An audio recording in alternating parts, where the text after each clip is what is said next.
زندگی مینیمالیستی یه زندگی ایدئال مطابق خواسته هات، پر از دلیل و انگیزه برای ادامه دادن، سرشار از آگاهی و معنا.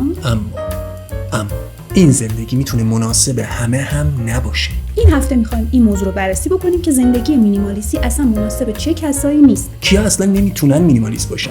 سلام. من فرناز. من مانیم. به مینیمالشیم شو خوش اومدید.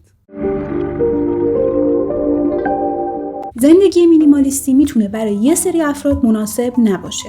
حالا اون افراد چه ویژگی‌هایی دارن؟ ما توی این مدتی که داریم برنامه می‌سازیم درباره زندگی مینیمالیستی، مجله تولید می‌کنیم، پادکست تولید می‌کنیم، خیلی حواسمون بوده به کامنت‌های شما، به پیام‌های شما، سوالایی که می‌پرسیدید. از طرفی کلی مقاله و سایت و کتاب و ویدیو و همه اینا رو بررسی کردیم، تحقیق کردیم و متوجه شدیم که زندگی مینیمالیستی مناسب همه نمیتونه باشه، مگر اینکه رو آخر ویدیو بهتون میگیم بعد از اینکه بررسیمون تموم.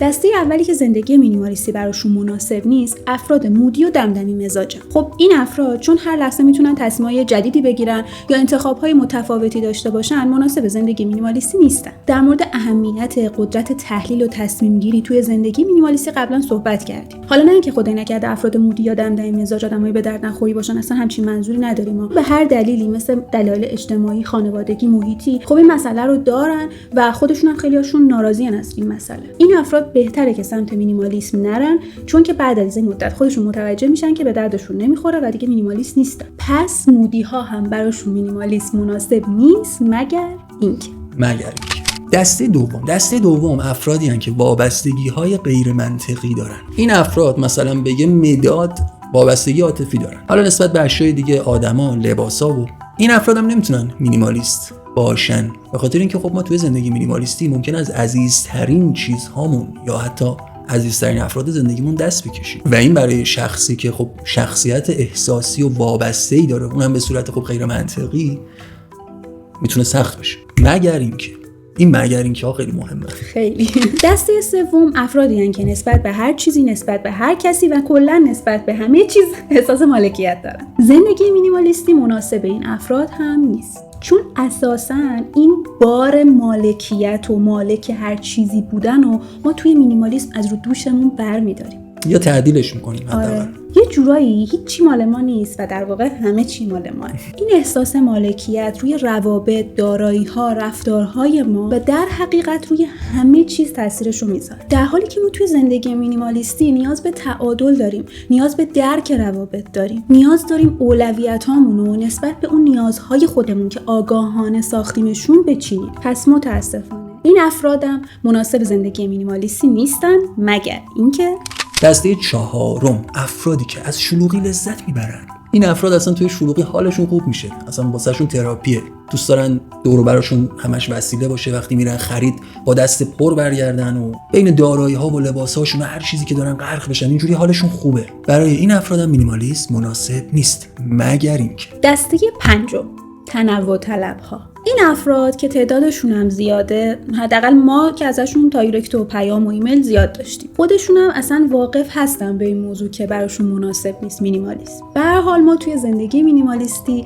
تنوع رو خودمون میسازیم و این یه جورایی در واقع ما رو بی‌نیاز میکنه از یه سری عوامل بیرونی.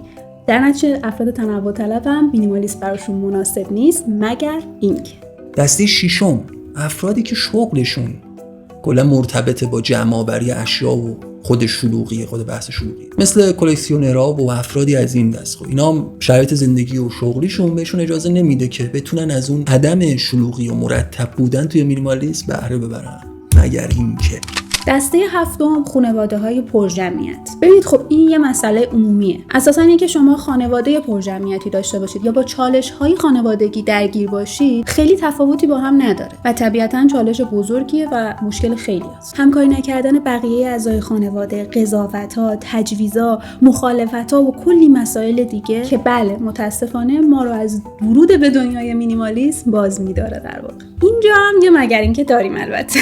دسته هشتم افرادی که توی یه دوره سخت یا یه دوره خاصی به سر میبرن. خب هر کسی توی زندگیش ممکنه که توی دوره خاصی باشه، توی دوره سختی باشه که هندل کردن مسائل مشکلات سخت‌تر از دوره‌های دیگه زندگی براش باشه. به هر حال خب ممکنه عدم تمرکز رو به همراه داشته باشه، اصلا براش جذابیتی نداشته باشه ورود به سبک زندگی مینیمالیستی یا اصلا هر سبک زندگی دیگه‌ای و یا کلاً در حالت کلی تغییر کردن. گاهی اوقات مثل ترک کردن سیگار میمونه این داستان، همیشه نه ها، خیلی وقتا ولی اینجوریه. مثل اینه که مثلا دیدید میگن این دوره بگذره میخوام سیگار رو شروع کنم ترک کردن. به هر حال اینا هم افرادی هستن که مینیمالیسم، زندگی مینیمالیستی براشون مناسب نیست، حداقل تا اطلاع ثانوی. مگر اینکه خب الان وقتشه که بریم سراغ مگر اینکه ها. مگر اینکه نیاز و یا تصمیم به تغییر داشته باشیم. نکته اینجاست که تعریف ما از تغییر گاهن اشتباهه. ما معمولاً میخوایم یه شبه همه چی رو عوض کنیم، اما خب این کار هم نتیجهش میشه یه شب پاشیدن همه چی. هر کدوم از این دسته ها توی هر شرایطی که باشن، اگر تمایل به زندگی مینیمالیستی داشته باشن، خب مسیر رو اونجوری میچینن که برسن به اون زندگی مینیمالیستی. شما میخواید سبک زندگی و نگاهتون به همه چی رو تغییر بدید. همه چی فقط دور انداختن یه 4 تا وسیله و لباس و این چیزا نیست. همش خونه های خلوت و انتخاب چیزهای ساده و مثلا رنگای مینیمال و اینا نیست. اول از همه دید ما، نگرش ما، فکر ما که عوض میشه و خود این موضوع به دسته‌های مختلفی تقسیم میشه.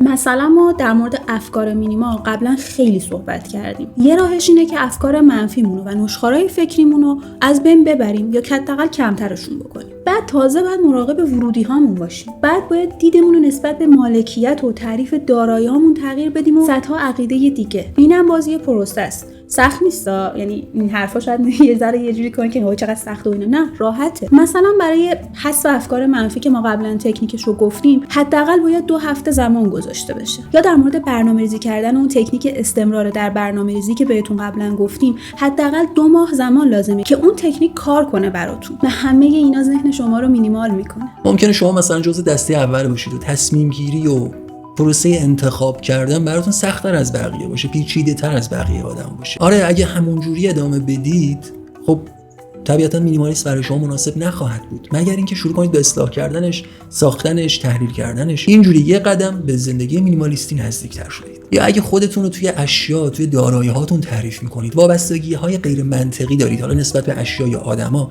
باید بیاید نگرشتون و فکرتون و باورتون رو پیداش کنید، ریشه‌یابی کنید، ببینید از کجا ناشی میشه. اینا رو تغییر بدید، اصلاحشون کنید. واسه تغییر باورها ما تکنیک گفتیم توی ویدیوی نگفتن، مهارت نگفتن، این بالا براتون میذاریمش، ولی توی مجموعه و پلیلیست دوره توسعه فردی که رایگان هم هست میتونید ببینید و استفاده کنید. اصلا ما برای همین این دوره رو ساختیم و به صورت رایگان هم منتشرش کردیم، چون میدونستیم مینیمالیست شدن اونجوری که رسانه‌ها و سیستم‌های تبلیغاتی دارن معرفیش میکنن نیست. آره خیلی راحته، یه شبه هم ممکنه اوکی بشه، اما یه شبه هم ممکنه از بین بره. ما این راهو با فراز و نشیباش داریم همینجوری میایم و کلی تجربه در این مورد داریم. برای همینه که نقاط ضعفش رو سعی میکنیم در بیاریم و به شما منتقل بکنیم که بتونید این نقاط ضعف رو حل بکنید و براتون مشکل ایجاد نکنه. خیلی عمیق‌تر از این حرفاست مینیمالیسم. مقاله آخر سایت ما رو داخل وبلاگ حتما بخونید. ببینید تاریخچه این سبک و این نوع زندگی به کجاها که نمیرسه. مال همین 60-70 سال اخیر نیست. همیشه گفتیم که مینیمالیسم برای ما 3 تا کلمه و یه جمله است: نیاز، اولویت و معنا، و چیزی که این 3 تا کلمه با هم میسازن یه جمله است: تکلیفت با خودت روشن باشه. همین. شما باید بررسی کنید، تحلیل کنید، ببینید که آقا مثلا سیگار کشیدن آیا نیاز شماست؟ آیا تو اولویت‌های شما جا میگیره؟ به زندگی شما معنا، ارزشی میبخشه یا اضافه میکنه؟ بعد که تکلیفتون باش مشخص شد، از دستش خلاص بشید. ما توی یکی از سیاه ترین دوران زندگیمون سیگار رو گذاشتیم کنار. یعنی پر از بهونه بودیم که صبر کنیم تا بعد مثلا شروع کنیم ترک کردنش. با همون کتابی که معرفی کردیم براتون، ولی هنوز هستن همین دور و بر خودمون کسایی که منتظرن که یه دوره خاصی بگذره که شروع کنن به ترک کردن سیگار. اصلا ارتباطی به این چیزا نداره. از این که دیگه قرار نیست سیگاری باشید نترسید. سیگار مثاله ها، هر تغییر دیگه‌ای. قدرت نگفتن ندارید، تصمیم گیری براتون سخته، عادت‌های ناپسندی دارید که منتظرید روز موعود فرا برسه و بخواید شروع کنید اینا رو اصلاحشون کنید، ترکشون کنید. این هرس کردن‌ها و اصلاحای کوچیکه که زندگی رو مینیمال میکنه، قشنگ میکنه، همواره در حرکت و پیشروی و پیشرفت نگرش میداره. از طرف اینو یادتون نره همه چیزم قرار نیست مینیمالیستی باشه. شما شاید فقط میخواید افکارتون رو مرتب کنید مثلا. اوکی، مثل اون دسته‌ای که مثلا از شلوغی لذت میبرن یا اصلا شغلشون ایجاب میکنه. خب اگه دوست داشته باشن بخشای دیگه‌ای از زندگیشون رو میتونن مینیمال کنن. که البته از نظر ما با تغییر حتی یه چیز کوچیک خیلی چیزای دیگه خود به خود همینجوری تغییر پیدا میکنه. تمرکزتون رو نمیتونید جمع کنید یه جا، نباید باش کنار بیاید خب بگید من اینجوریم، خودتون رو سرزنش کنید. راه داره، تغییرش بدید کوچیک کوچیک. به هر حال ما برای تک تک این دسته هایی که گفتیم برنامه ساختیم و راهکارم براش دادیم، راهکارهای خیلی خیلی ساده. و همینجوری هم حالا ادامه داره این برنامه ها. همه میتونن مینیمالیست باشن یا فقط بخشایی از زندگیشون رو مینیمال کنن یا نه اصلا هیچ کدوم، حال زندگیشون رو خوب کنن. همه میتونن عشق و امید و انگیزه به زندگیشون اضافه کنن با قدم‌های کوچیک اما محکم. برای همینه که راهکارهایی که ما ارائه میدیم، تکنیکایی که ما میگیم خیلی سادن، خیلی راحتن، خیلی کوچیکن ولی محکمن، واقعا قوی و قدرتمندن. حتی بعضیاشون قدرت اینو دارن که فقط یک بار انجامشون بدید زندگیتون رو تغییر بده یه شبه. یعنی اون قدرتی که خیلیامون دنبالش هستیم هم هست. آره. توی اون تکنیکا دیدیم که میگیم مینیمالیسم اتفاقا مناسب تنبلاست به نظر ما. به خاطر اینکه ما برای همینم است که ما میریم دنبال راهکارهای خیلی ساده میگردیم و پیداشون میکنیم. حالا این مناسب تنبل بودن شوخیه طبیعتا، چون ما واقعا خیلی زمان زیادی میذاریم برای اینکه پیدا کنیم این راهکارهای خیلی ساده رو. در نهایت هم خب میخوایم برسیم به اون آرامش و به اون صلح درونی و به خودمون و اطرافیانمون کمک بکنیم که راحت‌تر و ریلکس‌تر تغییر رو تجربه بکنن.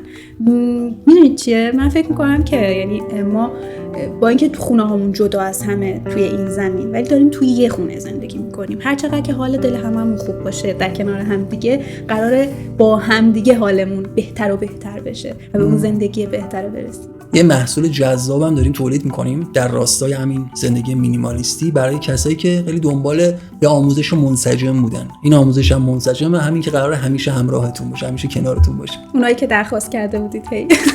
به هر حال مراقب خودتون باشید. یادتون نره که با حمایتاتون به ما که داریم مستقل کار میکنیم انگیزه ادامه میدید. از لایک ها و کامنت ها و اشتراک گذاری و خرید محصولات فرهنگی ما مثل مجله و بسته موسیقی آلفا برای تمرکز و افزایش بهره وری و البته حمایت مستقیم از طریق سایت هامی باش که توی دیسکریپشن لینکش هست. مراقب خودتون باشید. یادتون نره زندگی میتونه بهتر از این باشه، حتی اگه انتظار بهترینا رو نداشته باشید.